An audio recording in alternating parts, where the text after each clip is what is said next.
పితృదోషం అంటే ఏంటి? అసలు పితృదోషం ఎందుకొస్తుంది?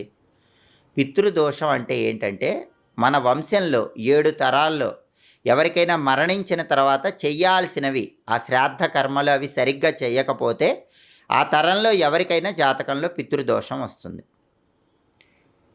మరణించిన వాళ్ళకి సరిగ్గా చెయ్యనప్పుడు వాళ్ళ ఆత్మలు గనక పితృలోకానికి వెళ్ళకుండా ఇక్కడే తిరుగుతూ ఉంటే పితృశాపం అనేది తర్వాతి జనరేషన్స్ వాళ్ళకొస్తుంది. ఈ పితృదోషాలు, పితృశాపాలు ఉన్నప్పుడు ఏం జరుగుతుందంటే, ఇంట్లో పెళ్ళిళ్ళు తొందరగా జరగవు.